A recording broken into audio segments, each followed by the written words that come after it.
তোমরা সবাই কেমন আছো? আশা করি সবাই ভালো আছো, সুস্থ আছো। আমরাও খুব ভালো আছি। আজ সোমবার, মিঠির স্কুল আছে, তাই ওকে নিয়ে বেরিয়ে পড়েছি।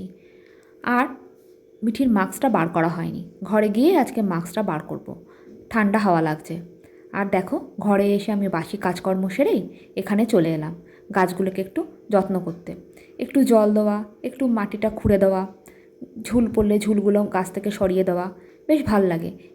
এই জায়গাটায় আমি ভিডিও করতে মিস করি না, খুব ভালো লাগে। এটা আমার একটা খুব পছন্দের কাজ। তাই এইটুকুই আমার জায়গা আছে, এইটুকু জায়গার মধ্যে যতটুকু গাছ ধরে ততটুকু লাগিয়েই নিজের মনটাকে আসলে ভালো করা।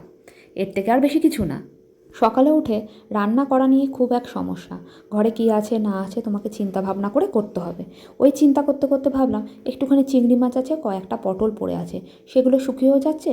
চিংড়ি মাছ দিয়ে পটল দিয়ে একটা তরকারি করে নেবো। কিন্তু পটল চিংড়ি করলেই তো আর হবে না, তার সাথে কিছু না কিছু একটা তো দরকার।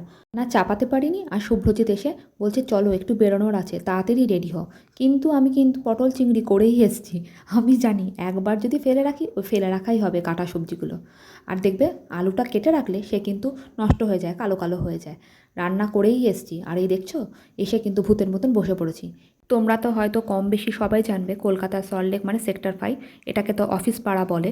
তা শুভ্রজিৎ একটু অফিসিয়াল কাজকর্ম ছিল, আর ভেতরে কিন্তু আমি ভিডিও করতে পারিনি, কেন ওখানে একদমই তো ভিডিও করা যায় না। আর শুভ্রজিৎ বারণই করে দিয়েছিল এখানে কিন্তু ভিডিও করবে না, চারিদিকে সিসিটিভি ক্যামেরা আছে। তাই ভেতর আর ভিডিওটা করিনি। আর দেখো, তোমরা দেখতে পাচ্ছ কি না জানি না, একটা না প্লেন উড়ে যাচ্ছে। কি ভাল লাগছিল, মানে আকাশটার মধ্যে প্লেনটাকে পুরো স্বচ্ছ দেখা যাচ্ছিল। তাই একটুখানি ক্যাপচার করলাম। আর এইদিকে দেখো, শুভ্রজিৎ কিন্তু এখন চা বিস্কুট খাচ্ছে। ঘর থেকে কিচ্ছু খেয়ে বেড়ায়নি, ঘুম থেকে উঠেছে, মিঠিকে নিয়ে এসছে, নিয়ে এসে আমরা দুজন আবার বেরিয়ে পড়েছি। কিচ্ছু খাইয়ে আসিনি, শুধু একটু খাইয়ে এসছি। একটা বিস্কুটের প্যাকেট ছিল ওরিওটা দিয়ে ওকে বললাম তুই খা, আমরা আসছি। হ্যাঁ, ওকে তার মধ্যে বলেছি তুই স্নানটা করে রাখবি। তা জানি না করবে কি করবে না। তা যাই হোক, আমরা তো টেনশানেই আছি যতক্ষণ না বাড়ি যাচ্ছি। মেয়েটাকে একা রেখে এলে সত্যি একটু ভয় ভয় করে। তো বলেই রেখেছি কেউ এলে চাবি দিবি না বা ফট করে গেট খুলে দিবি না যতক্ষণ না আমরা আসছি। যে এবার আমরা বেরিয়ে পড়ছি, কেননা খুব দেরি হয়ে গেছে। আর দুটো চিকেন চাউমিন নিয়েছি, আর নিয়েছি হলো কি একটা এগ চাউমিন। আর মাথার মধ্যে ওড়নাটা কেন দিয়েছি বলো তো এভাবে? মাথাটা ঘেমে যায়, সেজন্য না ওড়নাটাকে ওইভাবে নিয়ে নিয়েছিলাম।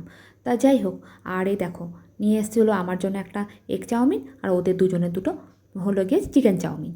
আর ওরা চিকেন চাউমিনগুলো খাবে, আর এখন আমি মিঠিকে দিয়ে দেবো খেতে, কেননা অনেক বেলা হয়ে গেল তো তাই। আর 2:45 ঠিক বাজতে যায়। মেয়েটা অনেকক্ষণ ধরে না খেয়ে আছে, এবার না পুরো ঘুম পাচ্ছে ওর। আর অনেক সকালে স্কুল গেছিলো তো, স্কুল থেকে এসে আর তাড়াতাড়ি করে খাইয়ে দাইয়ে আবার শুয়ে দেবো। তা যাই হোক, ও কিন্তু স্নানটা করে রেখেছিল। আমি এসে বলছি যাক তুই বড় হয়ে গেছিস, ভালো লাগলো দেখে, তুই যে স্নানটা করে রেখেছিস, আর যে তুই যে কোনো কিছু আগুন ঠাগুন ধরিস নি, এটাও আমাদের একটা খুব ভয় লাগে জানো না, খুব বদমাইশ, আমরা না থাকলে ঘাটাঘাটি করে। এই ঘুম থেকে উঠেছি, তখন বাজে 6:45। এত দেরি হয়ে গেছে, মিঠির আজকে আবার মিস আসার কথা ছিল। তা উনি চলে এসছে, কলিং বেল বাজিয়েছে, সে দৌড়ে গেছি মিঠিকে কোনো রকমে উঠিয়ে, তারপরে ঘুম থেকে উঠিয়ে তারপরে ও পড়তে বসছে। আর তারপরে আর ভিডিও করা হয়নি, সন্ধেবেলাটা কিচ্ছু করিনি। আর এখন আবার একটুখানি মিঠিকে নিয়ে ওই যে পড়তে বসছে, ওকে একটু পড়িয়ে নিই, নিয়ে খাওয়া দাওয়া করবো, তারপরে শুয়ে পড়বো। জানো না, পড়া করে না একদম সময় পাচ্ছি না কোনো কিছু করতে। পাশে না বসলেও হয় না, একটুখানি বসতেও হয় পাশে। আর একা একা কিছুতেই পড়তে চায় না, জানো তো, কি আর বলবো। তা যাই হোক, আজকের জন্য ভিডিওটা এখানেই শেষ করলাম। তোমাদের যদি ভালো লেগে থাকে একটা like, comment, share and subscribe করতে একদমই ভুলো না। আর প্লিজ ফুল ওয়াচ করো, আর ভালো লাগলে একটা কমেন্ট করে অবশ্যই জানিও। তাহলে এখনকার জন্য tata, good night. Mithu good night করে দাও। Good night.